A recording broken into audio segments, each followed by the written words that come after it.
Assalamualaikum warahmatullahi wabarakatuh.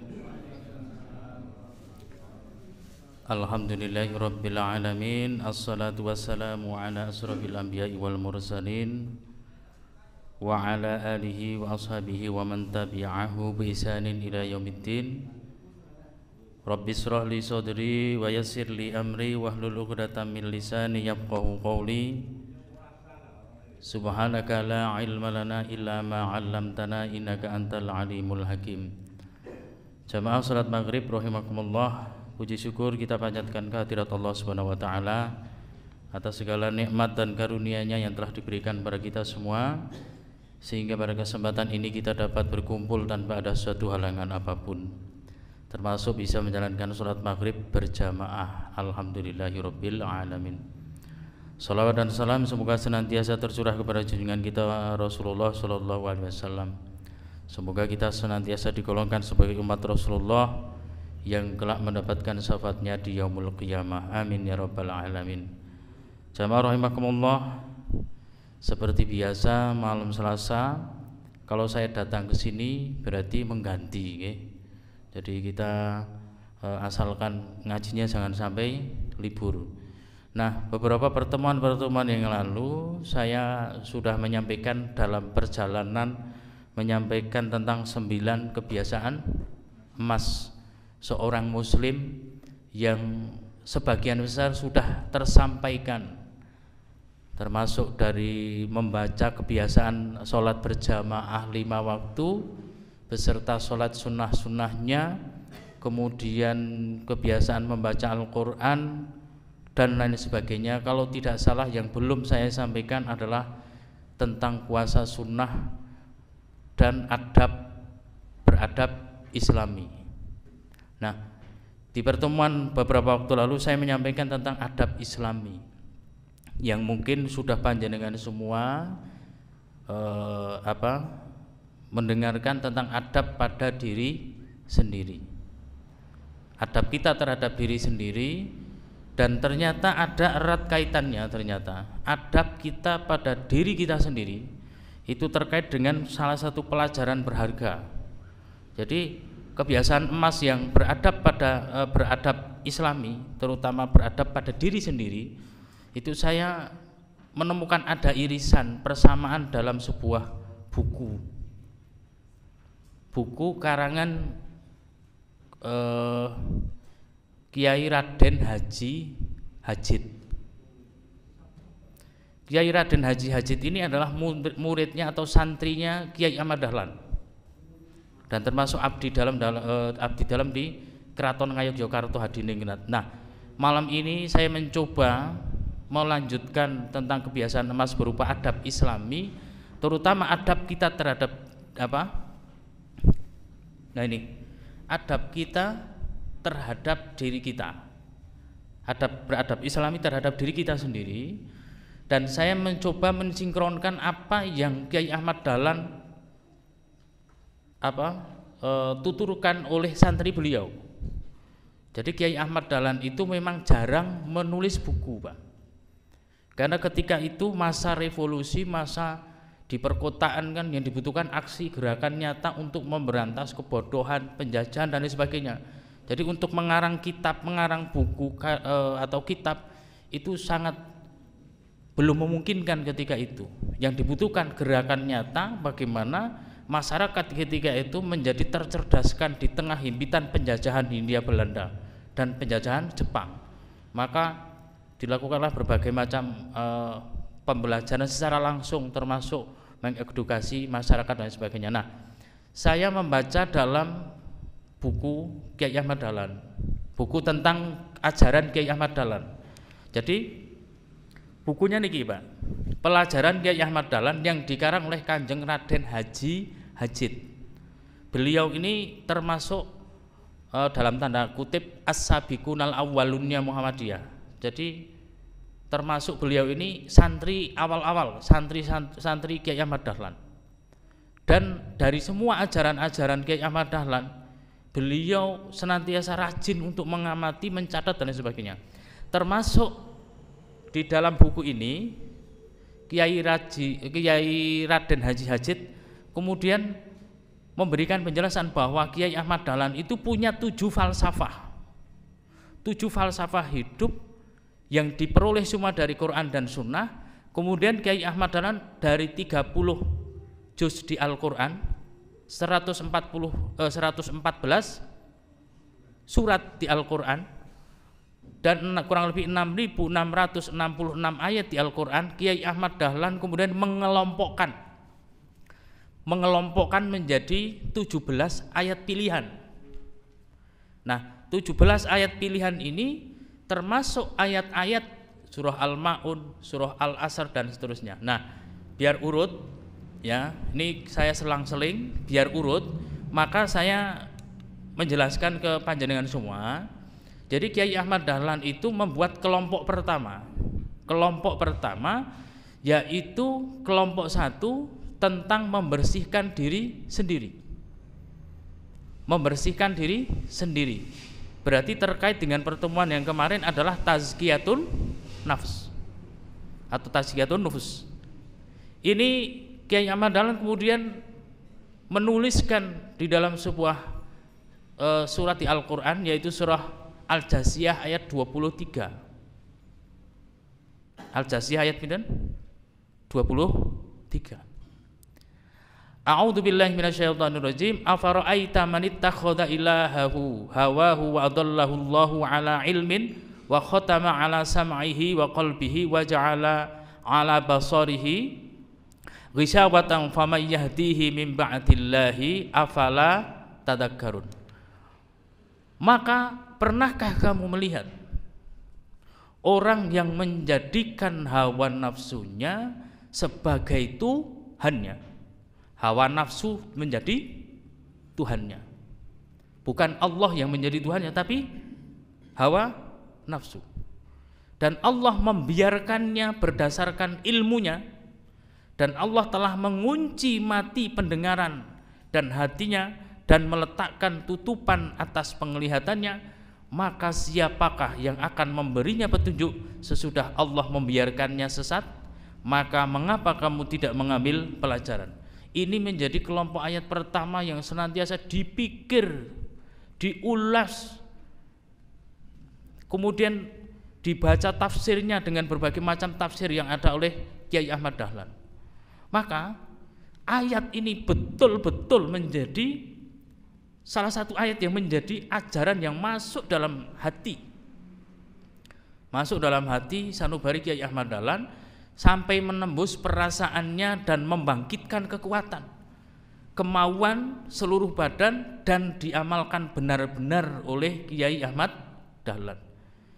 Sampai-sampai jamaah rahimakumullah, untuk mengamalkan ini Kiai Ahmad Dahlan itu sampai-sampai belajar untuk tidak menjadikan hawa nafsu itu sebagai Tuhannya. Maka tercatat dalam sejarah bahwa Kiai Ahmad Dahlan itu beberapa ulama di semasa beliau, termasuk para santrinya, termasuk ulama ketika itu, bahkan sampai menyebutkan bahwa Kiai Ahmad Dahlan itu sedang berproses menjadi seorang Abdurrahman bin Auf, seorang yang memiliki kekayaan, punya, dan beliau pengusaha luar biasa. Beliau pengusaha batik, pengusaha kain di kampung Kauman ketika itu, dan bukan orang yang miskin ketika itu. Jadi orang yang lumayan berada, tetapi berusaha untuk kekayaan itu betul-betul dimanfaatkan di jalan Allah Subhanahu wa taala. Maka jamaah rahimakumullah, setelah mengolah-alik, dipertimbangkan berulang-ulang tentang surah Al-Jasiyah ayat 23, maka Kiai Ahmad Dahlan kemudian beliau melakukan pertama namanya tafakkur, berpikir-pikir, menganalisa, berpikir-pikir, kemudian bermuhasabah, meneliti amal-amalan umat Islam ketika itu, kemudian bermuraqabah atau mengawasi hawa nafsu diri sendiri dari beliau Kiai Ahmad Dahlan ini. Maka beliau juga berpendapat sebagaimana para ulama ahli tasawuf ketika itu, seperti Imam Al-Ghazali dan lain sebagainya. Jadi Kiai Ahmad Dahlan masih menggunakan kitabnya Imam Al-Ghazali untuk tasawufnya, tapi bukan tasawuf yang neko-neko, tetapi tasawuf yang benar-benar berusaha digunakan untuk tazkiyatun nafs, untuk membersihkan diri, mengetahui hakikat kehidupan, bukan kemudian tasawuf yang melanggar norma-norma syariat yang ada. Maka setelah membaca berbagai macam literatur yang ada, beliau memiliki kesimpulan bahwa umat Islam tidak akan bahagia hidup di dunia dan akhirat apabila tidak dapat melawan hawa nafsunya, kemudian hanya tunduk kepada Al-Quran dan Sunnah Rasul. Nah, beliau juga menyampaikan menuruti hawa nafsu adalah pangkal segala kebusukan. Sebaiknya takwa atau takut kepada Allah adalah pangkal dari kebahagiaan dunia akhirat. Jadi menuruti hawa nafsu itu adalah pangkal dari segala kebusukan. Kemudian takwa atau takut kepada Allah adalah pangkal dari kebahagiaan dunia dan akhirat. Maka di buku itu kemudian dicantumkan surah Asy-Syams ayat 9 sampai 10. Qad aflaha man zakkaha wa qad khaba man dassaha. Sesungguhnya beruntunglah orang yang menyucikan jiwa itu, dan sesungguhnya merugilah orang yang mengotorinya. Nah, lantas bagaimana? Nah, ini materi inti untuk mengadapkan diri kita, mengadapkan Islami pada diri kita, beradab Islami untuk diri kita, yaitu bagaimana jamaah rahimakumullah cara kita membersihkan hawa nafsu. Karena kita sebagai manusia tidak mungkin kita tidak memiliki hawa nafsu. Kadang ketika iman kita naik, Allah Subhanahu wa taala seolah-olah dekat dengan kita. Tapi ketika kita imannya turun, wah wis kadang nggak punya rasa takut sama Allah. Bahkan seolah-olah kita menganggap bahwa dosa atau pahala itu tidak berarti apa-apa begitu ketika iman turun. Maka Kiai Ahmad Dahlan kemudian memberikan nasihat bahwa untuk membersihkan hawa nafsu, dalam ini termasuk mengendalikan hawa nafsu kita dari atau membersihkan dari hawa nafsu yang negatif, maka Kiai Ahmad Dahlan menasihatkan 3 hal. Yang pertama adalah dengan mengingat kepada Allah, zikrullah. Kemudian yang kedua adalah dengan sholat. Kemudian yang ketiga adalah dengan memikir bahaya di akhirat. Ini 3 nasihat penting untuk mengendalikan hawa nafsu, untuk membersihkan hawa nafsu. Lantas ada yang bertanya, kira-kira Kiai Ahmad Dahlan itu tipe ulama yang senang zikir apa tidak? Senang zikir apa betul Pak? Buktine napa? Ngeten. Jadi ini sepenggal cerita mungkin pernah diceritakan juga oleh ustadz yang lain. Jadi gini, ada cerita ngeten. Kiai Ahmad Dahlan itu sampai terkait dengan 3 hal ini, dulu Kiai Ahmad Dahlan di awal-awal berdakwah diundang ke Pekalongan. Diundang ke Pekalongan, terdengar kabar di Pekalongan bahwa akan ada yang mengisi pengajian. Orang disebut sebagai ulama yang hebat. Jadi ketika itu Kiai Ahmad Dahlan disebut ulama yang hebat sebagai pembaharu dan lain sebagainya. Maka sesampainya di Pekalongan, kemudian ada orang yang berdarah Minangkabau, orang berdarah Sumatera Barat. Saking penasarannya, akhirnya dia mengikuti pengajian dari Kiai Ahmad Dahlan. Didengarkan dari awal sampai akhir, ternyata luar biasa isi pengajiannya, hebat sekali orangnya. Begitu kira-kira orang yang berdarah Minangkabau ini, hebat sekali nih isinya, ngajinya luar biasa, bisa menggerakkan orang, membangkitkan semangat orang untuk beragama dengan benar. Akhirnya si orang yang berdarah Minangkabau ini, wah kosek, ibaratnya Jawa, saya akan ngetes kalau benar-benar dia seorang ulama, seorang kiai, seorang tokoh agama yang hebat, pasti dia tidak akan pernah meninggalkan sholat subuh berjamaah. Matur suwun Pak, jazakumullah. Dia tidak akan pernah meninggalkan sholat subuh berjamaah. Akhirnya di Pekalongan ketika itu pengajian malam hari, kemudian di pagi harinya si orang berdarah Minangkabau ini pergi ke masjid. Ternyata Kiai Ahmad Dahlan sudah sebelum adzan subuh sudah berada di masjid setempat. Wah hebat ki wong iki. Kosik ning tak intili tekan Yojo. Saya ikuti sampai Jogja. Akhirnya tanpa sepengetahuan Kiai Ahmad Dahlan, orang berdarah Minangkabau ini kemudian mengikuti sampai kampung Kauman. Diuji coba lagi, dites lagi. Janjano kok salat subuh mung nanggon Pekalongan. Ning kampung dhewe janjano kok ora.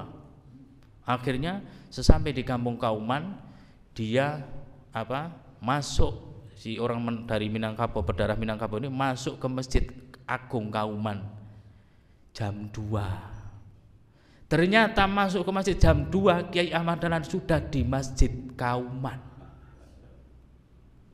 Wah ki jos gandos ki wong ki. Nggih iki nek carane wong adil top marko top ki, jos tenan. Tapi kemudian setelah sampai ke masjid itu, kemudian berdiskusi, matur, dia menyampaikan kepada Kiai Ahmad Dahlan, maaf Kiai, saya tanpa seizin panjenengan, saya basa Jawane napa ngintili, saya datang ke sini dan saya ingin mengetahui tentang panjenengan, tentang Anda. Tapi saya tidak bisa ikut sholat dengan sempurna, kurang lebih begitu ya, karena pakaian saya yang saya pakai cuman ini. Bolehkah saya Yai, Pak Kiai, saya tak pinjam sarung sama sajadahnya, saya kok tidak ada gantinya. Oleh Kiai Ahmad Dahlan kemudian, wis ora usah nyilih, kelambi sarung sajadah nyok tak wege, ndak usah pinjam. Akhirnya betul, setelah itu singkat cerita, orang berdarah Minangkabau ini kemudian menyatakan diri akan mengikuti, membantu perjuangan Kiai Ahmad Dahlan. Beliau namanya adalah Buya A.R. Sultan Mansur, pamannya kakak sepupunya Buya Hamka. Paman apa kakak sepupu saya lupa. Dan beliau kemudian menyampaikan ke Kiai Ahmad Dahlan, dari Pekalongan nanti saya akan kembali ke Sumatera Barat untuk bersama mendakwahkan Muhammadiyah di Sumatera Barat. Maka dalam kisah atau sejarah biasanya terkenal Muhammadiyah itu lahir di kota Jogja, dibesarkan di Sumatera Barat. Nah ini, jadi dari jam 2 sampai subuh nopo Pak? Sholat tahajud dan berzikir. Bahkan luar biasa ini Kiai Ahmad Dahlan ini, zikirnya, wiridnya luar biasa. Maka bagi kita sebagai hamba Allah yang biasa-biasa saja ini, ampun lali zikir. Jangan sampai lupa kita berzikir, kekuatan kita termasuk di zikir. Dan kita di Al-Quran itu banyak sekali tentang keterangan zikir. Salah satu diantaranya adalah surah Ar-Ra'd ayat 28. Sampun pirsa to sedaya? Alladzina amanu wa tatmainnu qulubuhum bi dzikrillah. Ala bi dzikrillahi tatmainnul qulub. Sumpun cetha wela-wela. Yang membuat hati kita tenang niku napa? Zikir. Berzikir kepada Allah Subhanahu wa taala, berzikir dengan sepenuh hati, gitu ya. Ingatlah, dengan hanya mengingat Allah kita akan tenang. Nah, Syekh Abu Bakar Jabir Al-Jazairi, beliau berkomentar tentang ayat ini. Beliau menyatakan begini, ingatlah, hanya dengan mengingat Allah lah hati menjadi tentram, yaitu orang-orang yang beriman. Tiang-tiang ingkang iman niku caranipun menenangkan hati adalah dengan mengingat Allah. Adapun orang-orang yang kafir menjadi tenang dengan mengingat dunia. Dan orang-orang musyrik gitu ya, dia merasa nikmat atau kenikmatan-kenikmatan dari orang musyrik gitu ya, atau ketenangan orang musyrik itu menjadi tenang dengan mengingat berhala-berhala mereka. berhala-berhala mereka diingat-ingat, disanjung-sanjung, disembah-sembah dan lain sebagainya. Maka jamaah rahimakumullah, zikir ini penting bagi kita. Dan kita tahu semuanya bahwa di Al-Qur'an Allah Subhanahu wa taala memerintahkan kita itu untuk mengingat pada atau berzikir mengingat kepada ayat-ayat Allah. Dan ayat Allah itu enten pinten kali. Nah, ini pun qauliyah, kalian kauniyah. Qauliyah niki nggih kalebet Al-Qur'an. Kita bertadarus Al-Qur'an. Penting tadarus Al-Qur'an. Ustadz Adi Hidayat itu ketika suatu hari berceramah, beliau menyinggung begini, wahai Anda semua yang usia 40 tahun, 50 tahun, sudah diberi rumah oleh Allah, mobil, harta, uang, semuanya oleh Allah diberikan, HP terbaru diberikan, tetapi Anda tidak menyiapkan bekal untuk di kemudian hari, dengan tidak menyempatkan untuk berzikir dengan membaca Al-Qur'an. Lantas mau dengan apa kita mau berbekal? Sedangkan Al-Qur'an salah satunya adalah termasuk sebagai bekal bagi kita semua. Ya, bahkan kalau kita buka di buku tafsir, di tafsir disebutkan di situ, termasuk salah satu ayat Al-Qur'an misalnya surah Al-Mulk, tabarakalladzi biyadil mulku wa huwa ala kulli syai'in qadir. Misalnya kita membaca dalam semalam, sebelum tidur kita membaca, merutinkan baca itu, maka insya Allah kita dijauhkan dari adab kubur, misalnya begitu dan lain sebagainya. Terus ada namanya ayat kauniyah. Kalau mengingat Allah dengan ayat kauliyah maupun bisa dengan kalimah thayyibah. Membaca Al-Qur'an kemudian dengan kalimah thayyibah juga bisa. Ya, ayat kauliyah di sini adalah Al-Qur'an. Dan kalimah thayyibah niku kathah, nggih mboten? Kita mengucapkan bismillahirrahmanirrahim, nggih kalimah thayyibah. Subhanallah, nggih kalimah thayyibah. Alhamdulillah. Allahu akbar. La ilaha illallah. La haula wala quwata illa billah. Termasuk a'udzubillahi minasyaitonir rajim. Termasuk kita assalamualaikum, mengucapkan salam assalamualaikum dan seterusnya dan seterusnya. Maka jamaah rahimakumullah, Rasulullah sallallahu alaihi wasallam itu sampai mengingatkan bagi kita semuanya, banyak berzikir itu akan terbentuk seperti benteng yang kokoh. Rasulullah bersabda yang artinya, aku memerintahkan kalian untuk banyak berzikir, semisal dengan seseorang yang sedang dikejar musuhnya dengan cepat, hingga akhirnya ia mendatangi benteng yang kokoh, maka benteng tersebut pun menjaga dirinya dari musuhnya. Demikian juga seorang hamba, ia tidak ada yang bisa menjaga diri seorang hamba kecuali zikir kepada Allah Subhanahu wa taala. Jadi zikir yang kita baca itu akan menjadi benteng yang kokoh. Maka Imam Ibnu Qayyim Al-Jauziyah rahimahullah kemudian berkomentar, berkata juga beliau, zikir pagi, ya, misalnya zikir pagi dan petang itu seperti baju besi, semakin bertambah ketebalannya maka pemiliknya semakin tidak terkenai bahaya. Jadi kita zikir pagi, zikir petang itu seperti napa? Perisai. Perisai niku kados napa, Pak? Anti peluru, rompi anti peluru. Kalau zaman dulu perang-perang zaman dulu kan sampai topinya aja terbuat dari besi biar tidak terkena napa? Sabetan, pedang dan seterusnya. Untuk melindungi sebagai proteksi. Dan zikir itu sebagai proteksi pelindung diri, maka diibaratkan seperti baju besi. Bahkan kekuatan baju besi itu akan sampai memantulkan kembali anak panah sehingga berbalik mengenai pemanahnya sendiri. Kita berzikir pagi dan petang secara rutin dan lain sebagainya. Rutin tadarus Al-Qur'an setiap pagi rutin. Zikir pagi petang juga rutin.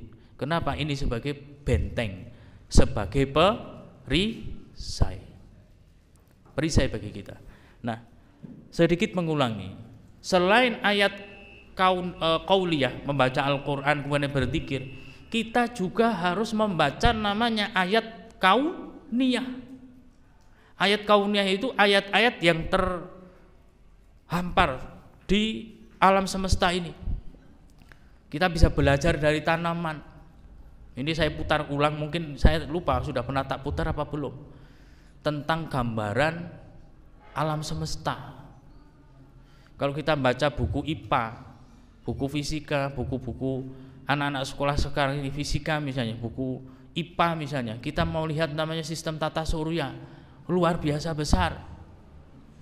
Ya, kita sampai menyadari bahwa diri kita itu sangat kecil. Ini saya ulangi lagi, tidak apa-apa nggih. Ini gambaran matahari.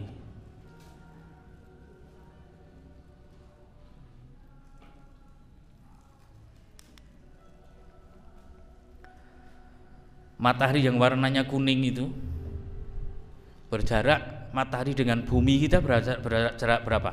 150 juta kilometer. Panasnya pun kok ngeten nggih mboten. Jaraknya pinten? 150 juta kilometer. Tapi ampun bayangke sing meter iki nggo apa ya? Saka srengenge nggo bolah, nggo meteran apa tekan bumi. Ndak ora do gigal, mboten ngoten ngitunge. Pakai satuan cahaya. Jadi kecepatan cahaya matahari sampai ke bumi itu dihitung berapa. Begitu ya, itu namanya satuan kecepatan cahaya. Ini apa? Gambaran tentang alam semesta. Dan bumi kelihatan mboten? Kelihatan enggak bumi? Maka jamaah rahimakumullah, ini komentar-komentar dari orang-orang ketika sudah melihat seperti ini gitu ya, dengan kekuasaan Allah yang sangat luar biasa, luasnya Allah menjanjikan surga itu luasnya langit dan bumi. Bumi sing kecil ditambah langit sing saking ambane pripun. Maka ada orang yang sambil guyon ngeten, komentar ke saya, tanya sama saya gitu. Salah seorang murid saya tanya begini, SMA ini, usia SMA, SMP ke atas lah. Dia bertanya begini, katanya Pak, Allah itu sepertiga malam terakhir akan turun ke bumi gitu, mengabulkan doa-doanya. Juk pripun Pak carane Allah turun kalau bumi saja tidak kelihatan di alam semesta? Itu saya jawab bingung Pak. Wis rasa mikir sing ngono. Allah itu tidak usah kita bayangkan seperti apa dan seperti apa, ngeten nggih.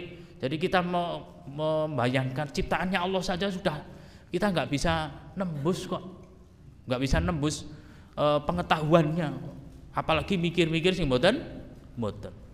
Nah, jamaah rahimakumullah, kemudian saya juga pernah muter ini, bumi itu yang warnanya biru, gitu, seperti globe itu, nggih mboten.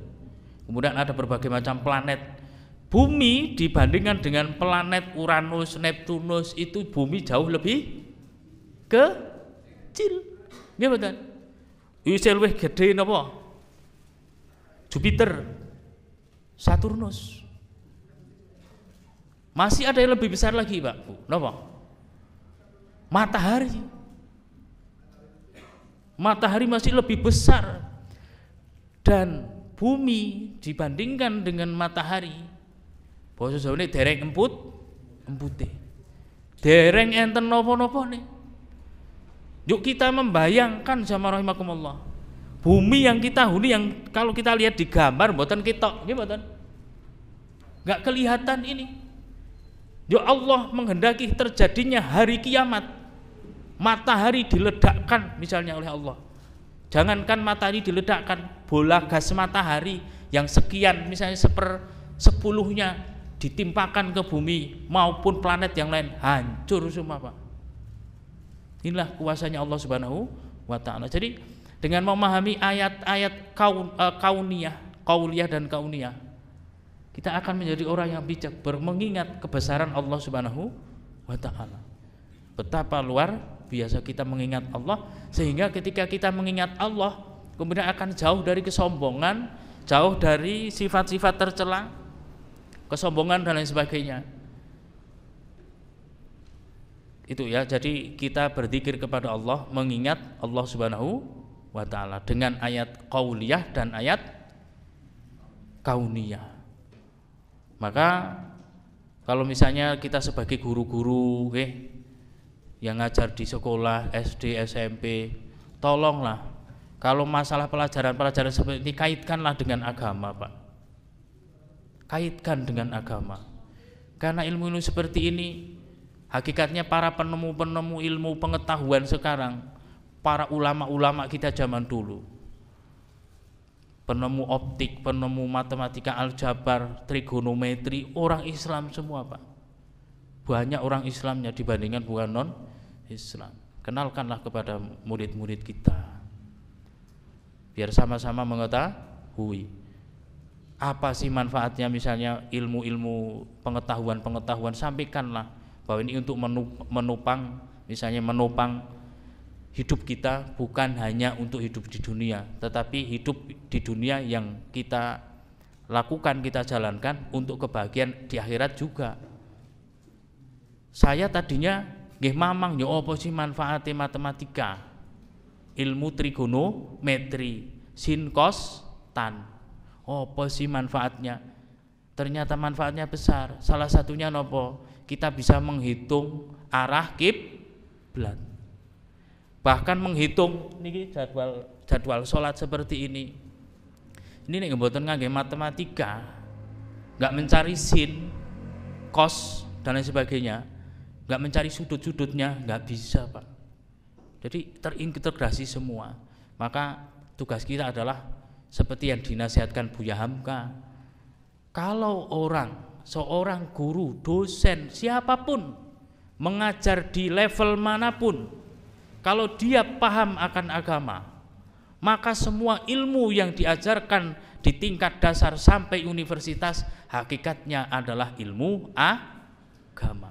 Kalau disampaikan oleh orang yang paham agama.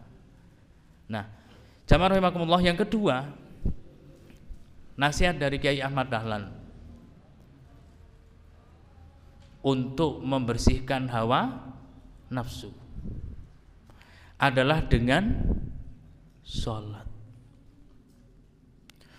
fardu berjamaah beserta sholat sunnah. Ini termaktub di dalam 9 kebiasaan emas. Yang kita cari apa, Pak?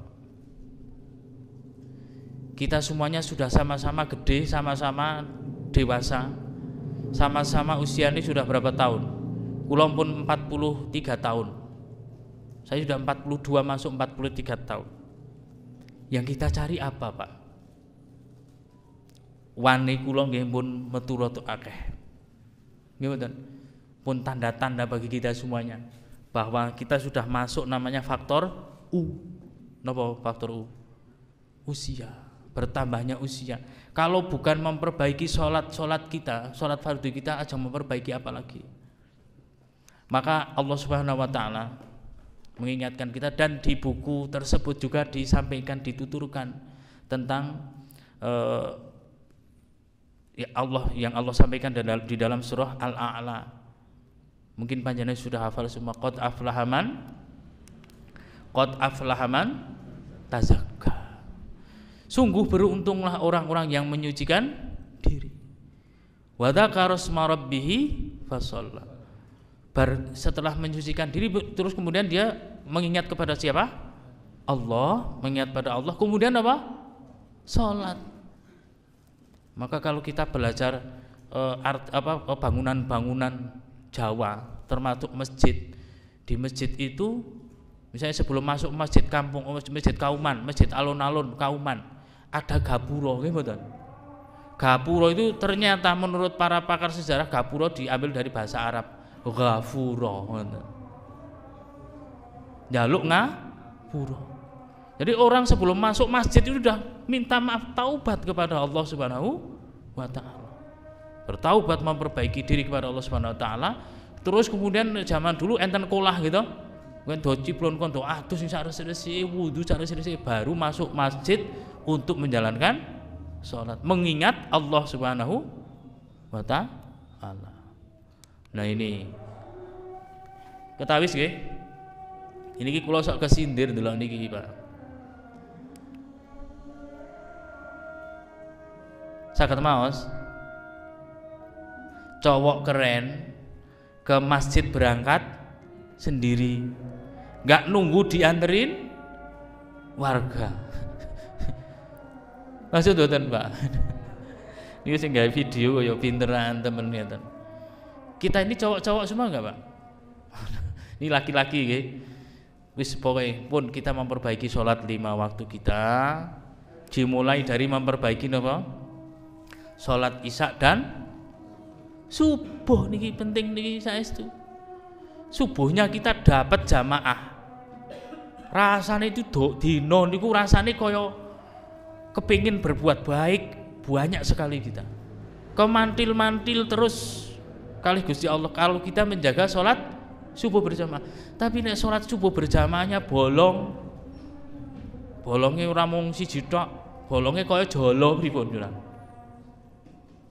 Arek gawe nganu banyu, gawe ngangsu banyu, nek sarung sing anyar gawe nganu banyu saged to. Nggih mboten ibaratnya ngeten ajeng ngangsu kok nggo keranjang pripun Pak. Bocor akeh. Nggih mboten.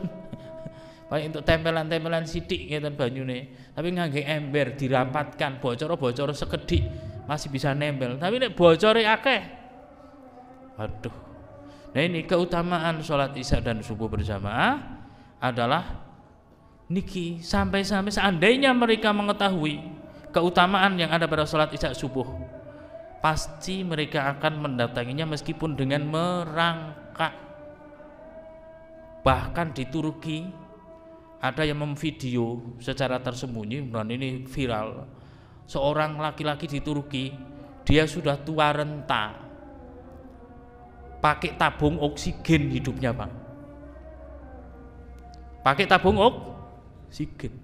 Dia tetap sholat jamaah niki videonya. Ting masjid ajeng sholat jamaah nyangking napa? Oksigen. Kula lan panjenengan sedaya kita semua oksigennya gratis, nggih mboten? Ora nggawa tabung. Wah, kadang nang masjid rasane waduh. Maka benar sama orang kalau mengetahui rahasia di balik sholat subuh dan isya berjamaah, dia akan berupaya pripun carane. Cuacane anyes yo tetep dilakoni. Kenapa?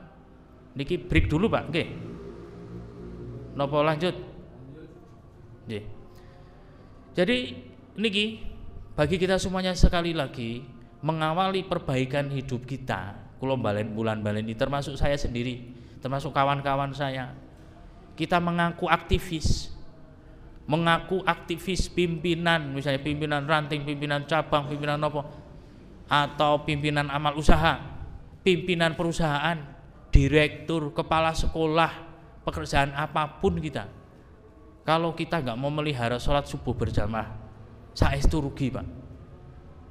Kenapa? Ini yang akan menjadi kekuatan kita, betul. Coba kita rasakan, dan masih ada kesempatan yang terus terbentang panjang. Maka Rasulullah SAW menyampaikan tidak ada sholat yang lebih berat bagi orang-orang munafik daripada sholat subuh dan isya. Seandainya mereka tahu nilai yang terkandung di dalam kedua sholat itu, pastilah mereka mendatangi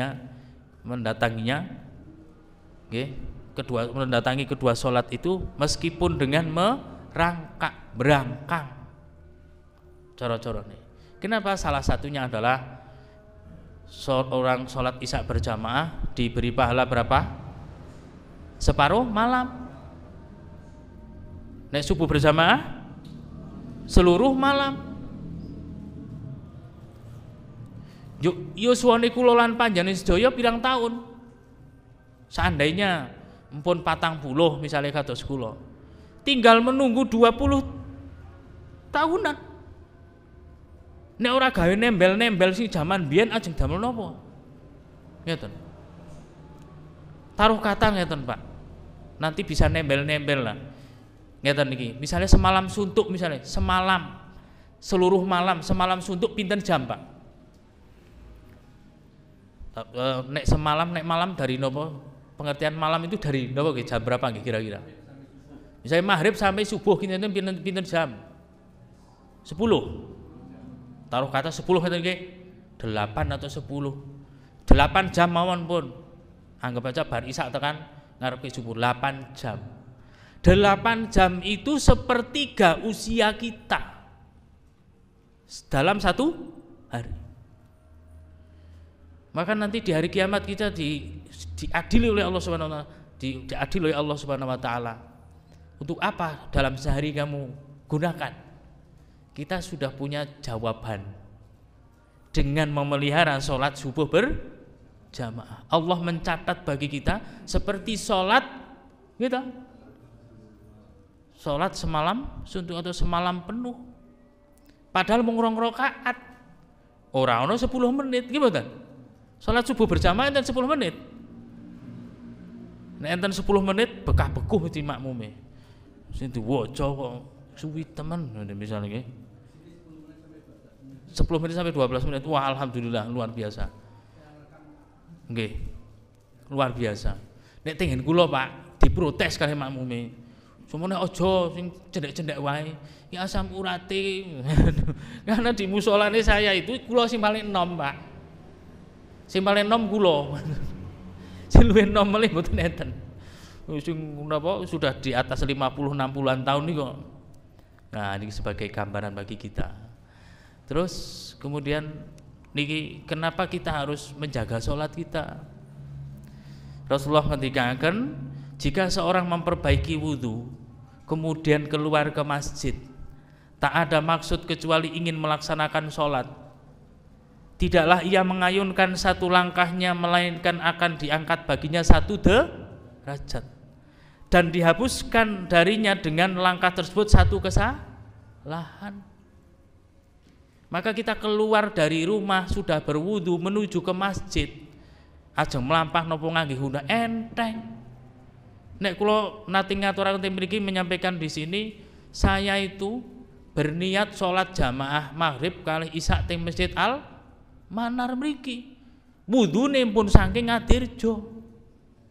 Pengajeng-ajeng kula, pangarep-arepipun kula, siapa tahu nanti Allah Subhanahu wa taala setiap 1 kali roda motor beat saya berputar, Allah mengampuni kesalahan saya, Allah mengangkat derajat saya.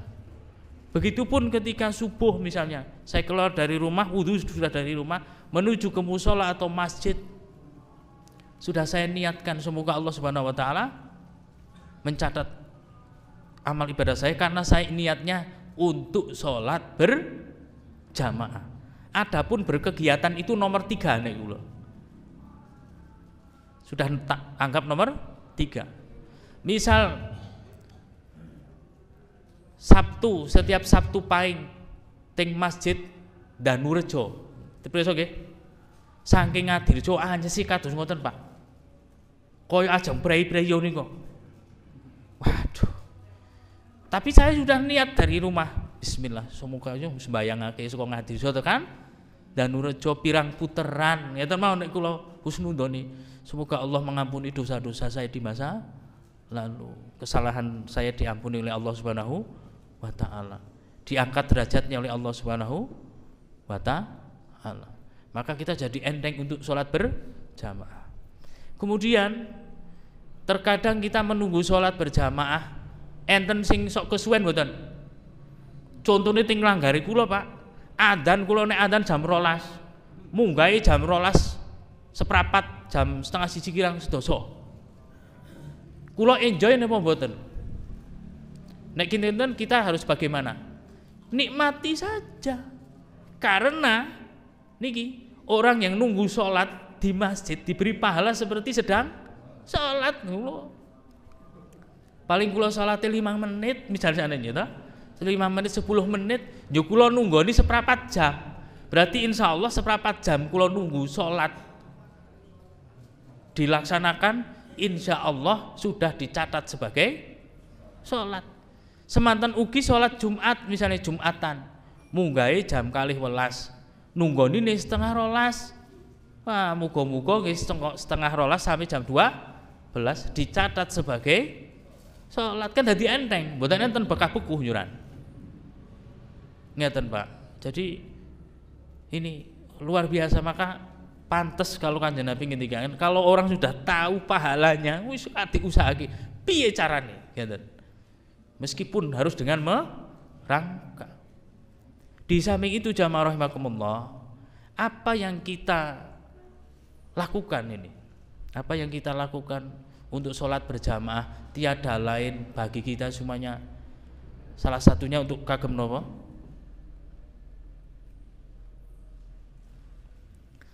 Salah satunya digunakan bagi kita untuk bekal. Mendapatkan apa, Pak? Naungan. Ting pundi? Hari kiamat. Sakniki jujur-jujuran. Coba kita berlomba untuk jujur pada diri kita sendiri. Saumpami, Pak, hari ini kiamat, yo masuk ke kampung akhirat pun siap. Saya menjawab nomor 1, belum siap. Seandainya misalnya besok kita mudik ke kampung halaman, boten ke kampung akhirat, siap? Belum. Lantas kesiapan kita dengan apa? Ya ini setiap hari sholat berjamaah, sholat 5 waktu ini kita jaga betul. Kita jaga betul. Kenapa? Orang yang menunggu datangnya waktu sholat, dia apa tadi? Nah ya, diberi pahala seperti sedang sholat, tapi menunggu sholat di masjid. Yuk kulo ngeten mawon nek kulo, pun saya sudah menjadi mindset atau pola pikir saya bahwa saya menjaga wudu. Tondone kula saya untuk diri saya sendiri nggih. Saya membuktikan bahwa saya menunggu waktu sholat itu dengan saya berwudu, Pak. Maka saya selalu menjaga wudu. Saking ngadirjo kempalan teng kantor PDM. Kula sudah wudu dulu, tak jaga betul wudu saya. Karena saya dari nunggu waktu sholat asar, jamaah asar niku mulai bar medun Jumat kemarin khutbah Jumat kemarin selesai, kemudian saya memperbaiki wudhu, berangkat ke Temanggung, saya mau jamaah sholat asar ting masjid Kowangan. Pun tujuan kula niku rapat itu nomor sekian, kula sementing ajeng sholat jamaah. Meskipun misalnya saya bekerja setelah duhur, kula pun wudhu awet sakderenge mangkat pun wudu dulu. Pokoknya nyongko arah asaran nang Demangan di tempat dekat dengan tempat kerja saya. Jadi setiap hari itu kita harus berusaha nunggu waktu sholat. Kenapa? Kalau kita misalnya di perjalanan, misalnya nanti malam kita tidur, gitu betul? Tidurnya kita nanti malam nunggu waktu napa? Subuh. Maka kalau hidup kita nunggu waktu sholat, gawean ki nomor sampingan. Ini nek dibalik pripun? Ya mungkin itu orang ono cukupe ngeten to. Nah inilah, dan jangan khawatir kita mengutamakan waktu sholat berjamaah misalnya. Allah pun jamin, Pak. Sing ora kepengin dhewe napa sholat berjamaah niku sinten? Sinten? Setan, nggih mboten. Men ora tentrem uripe wis donya wae. Nah, maka niki nasihat kagem kula pribadi lho niki nggih. Wis umure 42 tahun wani wis ana kunaan kok. Nek ora direm marak piye ngeten. Terus di samping itu kenapa kita harus sholat berjamaah di masjid atau musola?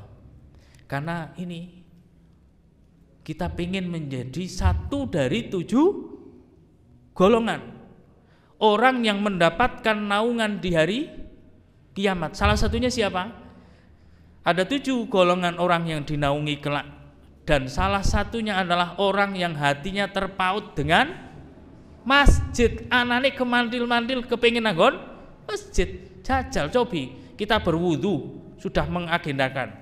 Maka kita nek bisa itu setiap hari ki nyengko subuhane nang kene jelas. Engko ana acarane engko luhurane nyong ning kene. Asarannya di sini. maghribnya saya di sini, isyanya di sini. Jadi kita setiap hari sudah membuat perencanaan, gitu ya.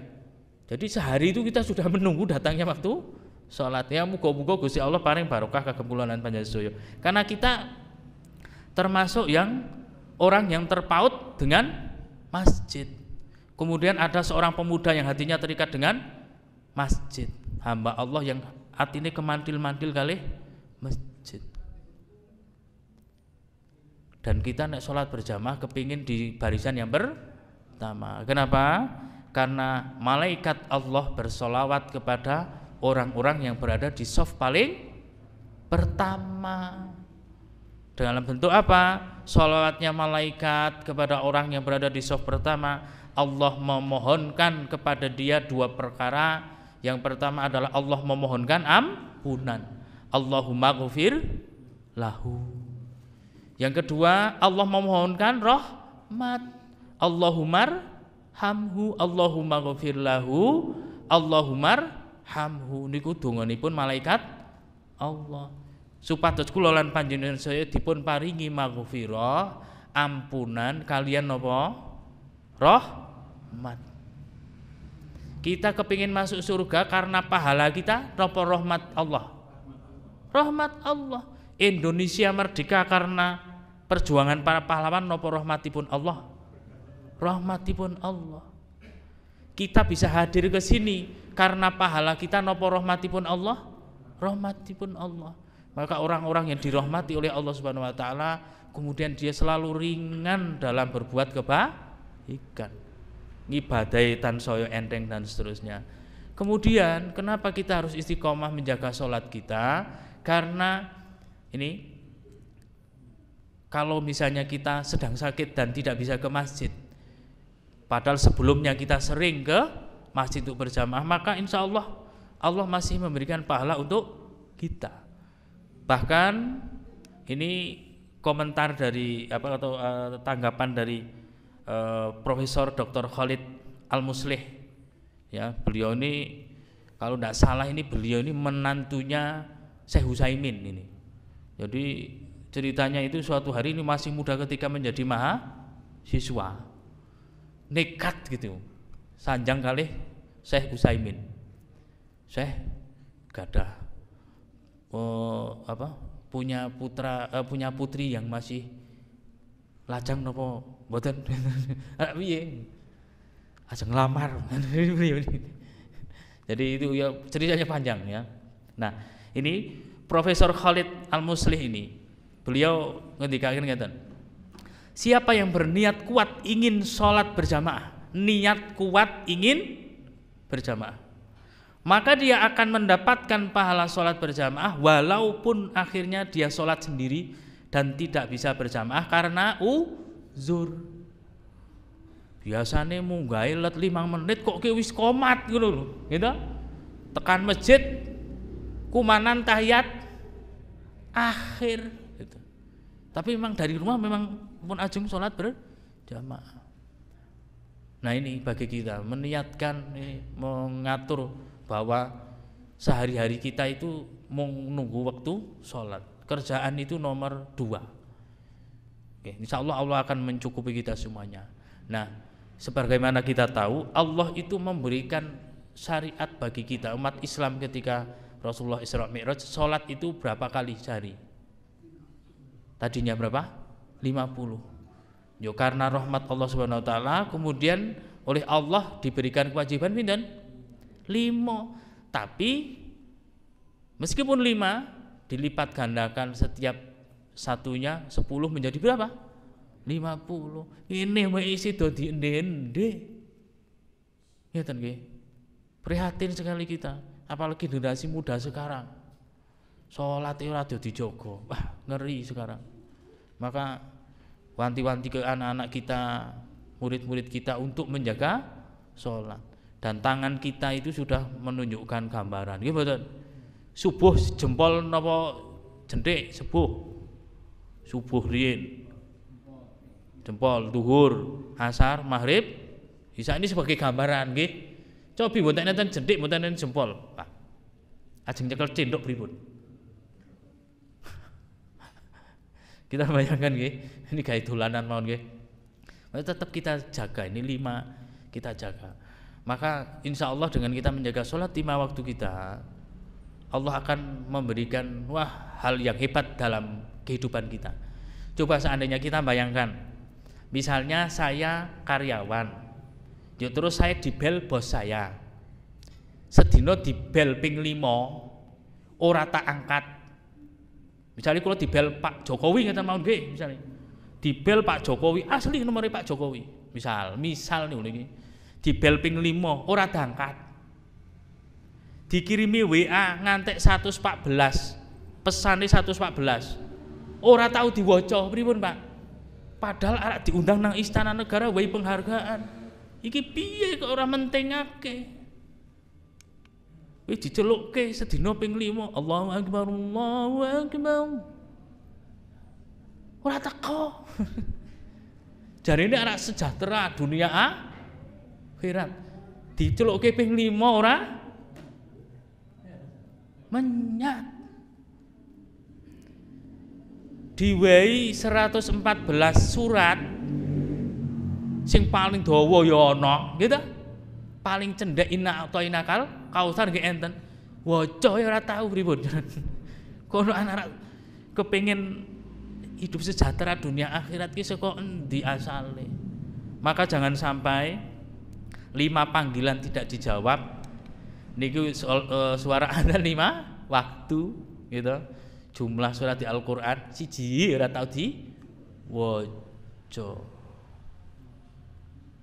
Ini sebagai ini nasihatnya Kiai Ahmad Dahlan luar biasa. Yang terakhir, nasihat terakhir, memikir bahaya akhirat. Kulo nek bahas niki Pak, kulo sing pertama napa, saya menyusun ini ngetik niki kulo noto atirin Pak, saya itu Pak. Jadi di meja Kiai Ahmad Dahlan ada tulisan Kiai Haji Raden Hajid ini, beliau ketika di rumahnya Kiai Ahmad Dahlan, di meja Kiai Ahmad Dahlan itu tertulis tulisan bahasa Arab. Tulisan bahasa Arab gundulan ditulis oleh Kiai Ahmad Dahlan, kemudian dibaca oleh Kiai Hajid ini. Dalam terjemahannya, hai Dahlan, diterjemahkan, hai Dahlan, sesungguhnya bahaya yang menyusahkan itu lebih besar dan perkara-perkara yang mengejutkan di depanmu. Dan pasti kau akan menemui kenyataan yang demikian itu, ada kalanya engkau selamat atau tewas menemui bahaya. Hai Dahlan, bayangkanlah dirimu sendiri hanya berhadapan dengan Allah saja, dan di mukamu bahaya maut yang diajukan, hisab atau pemeriksaan, surga atau neraka. Hitungan yang akhir itulah yang menentukan nasibmu. Dan berpikirlah dan pikirkanlah, renungkanlah apa-apa yang mendekati kau daripada sesuatu yang ada di mukamu, dalam kurung bahaya maut, dan tinggalkanlah yang selain itu. Ini mengajarkan ke apa? Agar kita itu sak seneng-senenge niku kudu eling kali napa? Akhirat. Kali Gusti Allah eling kalau akhirat. Dengan ingat akhirat ini yo akhir enten reme, nggih mboten? Enten reme, nek ora eling akhirat ora ana reme. Cobi sing tengen napa? Nika sing ajeng napa? Meeting niku yo meeting. Kelingan akhirat. Kelingan akhirat mboten? Mboten nek kelingan akhirat. Iya nek sing dipiting tumo gitu. Dipiting wong. Wah, luar biasa ngerinya. Maka menjadi pengingat bagi kita surah Al-Hadid ayat 20, bahwa dunia itu hanya tempat bermain. Nggih, karena waktunya mepet-mepet niki tak baca terjemahnya saja, nanti bagi yang menginginkan nanti tak kirimkan materinya. Ketahuilah bahwa sesungguhnya kehidupan dunia ini hanyalah permainan dan suatu yang melalaikan, perhiasan dan bermegah-megahan di antara kamu, serta berbangga-banggaan tentang banyak harta dan anak, seperti hujan yang tanaman yang mengagumkan para petani, seperti hujan yang turun kemudian parine tanamannya mengagumkan petani. Wah, panennya wah wis ijo royo-royo. Wijine mentes. Kemudian tanaman itu menjadi kering. Nek tanaman padi jadi kering mboten, Pak? Ini proses kehidupan begini. Setelah kering dan kamu lihat warnanya kuning, kemudian menjadi hancur. Dan di akhirat nanti azab yang keras dan ampunan dari Allah serta keridhaannya. Wa mal hayatud dunya illa mata'ul ghurur. Dan kehidupan dunia tidak lain hanyalah kesenangan yang menipu. Niki semata-mata untuk kita bisa ngerem, Pak. Nek ora ana rem iki ngeten iki pripun? Jalan-jalan mboten karuan, nggih mboten. Seperti kuda ora ana kendaline. Wah, harus ngamuk. Jangankan kuda, sapi. Tanggane kula gak ada sapi, ucul saking kandange. Oh, wedi. Masuk ke kampung-kampung, ora ana sing mboten wedi kabeh, Pak. Nah, inilah hawa nafsu yang kita kendalikan. Ini saya pernah share ini kan. Kita harus ingat pada Google Map dalam tanda petik, gitu. Perjalanan hidup kita. Maka dengan bekal apa? Bekal sholat 5 waktu, berzikir pada Allah, bermuhasabah, makin tawaduknya kita, rajin beribadah, rajin berinfak, tadarus Al-Quran dan lain sebagainya. Kemudian kalau kita baca di hadis qudsi, hadis qudsi ini ketika kita pelajari, bahkan ketika malaikat Jibril menerangkan tentang akhirat, terutama tentang neraka, Kanjeng Nabi itu sampai suatu ketika pingsan, saking mesakene kali umatipun Kanjeng Nabi itu sampai mesakake kali umate. Yang sing dimesakake Kanjeng Nabi ini luar biasa. Ummati bahkan di penghujung beliau meninggal dunia yang dipikirkan kan umatnya yang dipikirkan. Maka sama rahimakumullah, niki ada alam roh, alam kandungan, alam dunia. Kita baru masuk ke fase yang ketiga. Masih ada fase-fase yang lain. Inilah Kiai Ahmad Dahlan itu menasihatkan, pikirkan tentang akhirat. Pikirkan betul. Maka dengan seperti itu akan ada timbul spiritual dalam diri kita. Nah, di hadis qudsi, ya, di hadis qudsi panjang sekali keterangannya, tapi ini keterangannya, terjemahannya, bagaimana kamu masih boleh melakukan maksiat sedangkan kamu tak dapat bertahan dengan panasnya terik matahariku? Tahukah kamu bahwa neraka jahanamku itu, neraka jahanam itu mempunyai 7 tingkat. Setiap tingkat mempunyai 70.000 daerah. Setiap daerah mempunyai 70.000 kampung. Setiap kampung mempunyai 70.000 rumah. Setiap rumah memiliki 70.000 bilik. Setiap bilik mempunyai 70.000 kotak. Setiap kotak mempunyai 70.000 batang pohon zakum, salah ketik nih. Dan setiap pohon zakum mempunyai 70.000 ekor ular. Di dalam mulut setiap ular yang panjangnya 70 hasta mengandung lautan racun yang hitam pekat. Juga di bawah setiap pohon zakum mempunyai 70.000 rantai. Setiap rantai diseret oleh 70.000 malaikat. Dan Allah juga berfirman di dalam surah Al-Hijr 43-44. Allah berfirman, dan sesungguhnya jahanam itu benar-benar tempat yang telah diancamkan kepada mereka, pengikut-pengikut setan semua. Jahanam itu mempunyai 7 pintu. Tiap-tiap pintu telah ditetapkan untuk golongan tertentu dari mereka. Gitu ya.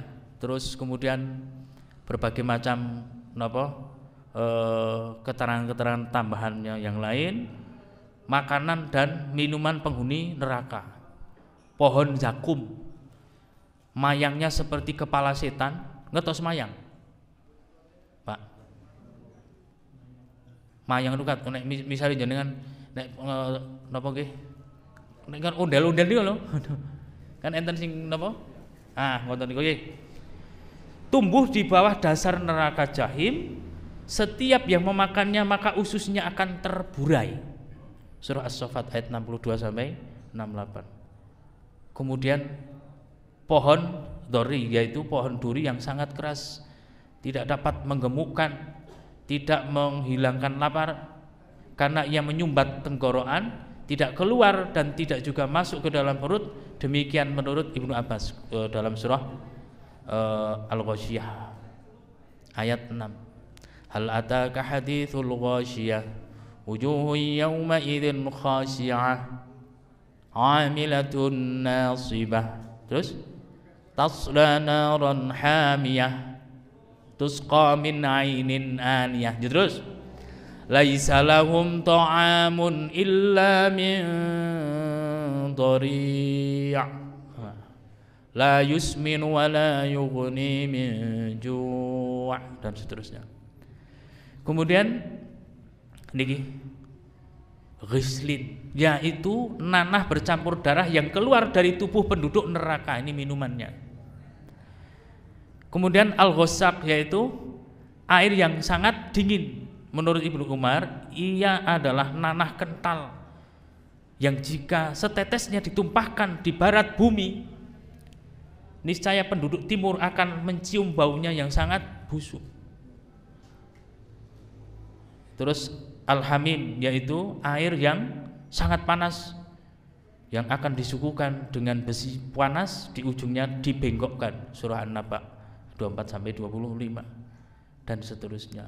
Maka ini pakaiannya penduduk neraka, terbuat dari tembaga yang dilebur, tikar dan selimut api, gitu ya. Surah Al-A'raf ayat 41.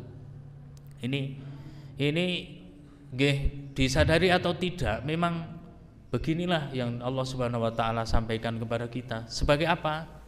Nasihat agar kita selamat fid dini wad dunya hatal akhirah. Dengan cara apa, Pak? Istiqomah. Dengan beristiqomah di jalan Allah Subhanahu wa taala, memperbaiki kehidupan kita, memperbaiki akhlak kita, sholat 5 waktu kita, memperbaiki sedekah kita, memperbaiki zikrullah kita, dan insya Allah ampun khawatir dengan kita menjaga kewajiban-kewajiban yang pokok niku. Oke, sholat berjamaah rutin, wah niki pun bekal, sebaik-baik bekal untuk kita, ditambah baca Al-Quran dan 9 kebiasaan Mas yang lain. Saya mohon maaf atas segala kekurangan, barangkali ngeloncok waktunya, saya mohon maaf karena saya dihubungi sebenarnya tadi malam mau jawab, pun Pak, pun saking saya itu bingung langsung jawab bisa apa tidak gitu. Nah kebetulan hari ini saya ada jadwal kosong ngajar les, jadi saya bisa menyanggupi karena anak kelas 12 tidak bisa. Ngeten ingkang waget kula aturaken ganti idi pandonga dudunga kula lan panjenengan, mugi-mugi Allah Subhanahu wa taala tansah paring istiqomah dhateng kula lan panjenengan sedaya. Paring pangapunten dhateng sedaya kalepatan adosanipun kula lan panjenengan sedaya. Allah Subhanahu wa taala tansah paring kegampilan dhateng sedaya urusan hajat kula lan panjenengan sedaya. Allah Subhanahu wa taala tansah paring cekaping rezeki kagem kula lan panjenengan sedaya, rezeki ingkang barokah, ingkang manfaat kagem pagesangan kula lan panjenengan sedaya, lan mugi istiqomah senantiasa terjaga dalam kehidupan kita. Mekaten ingkang waget kula aturaken. Aqulu qauli hadza wa astaghfirullah li wa lakum billahi fi sabilil haqq wastabiqul khairat. Nasrun minallah wa fathun qarib wa basyiril mu'minin. Subhanakallahumma wa bihamdika asyhadu an la ilaha illa anta astaghfiruka wa atubu ilaik. Wassalamualaikum warahmatullahi wabarakatuh.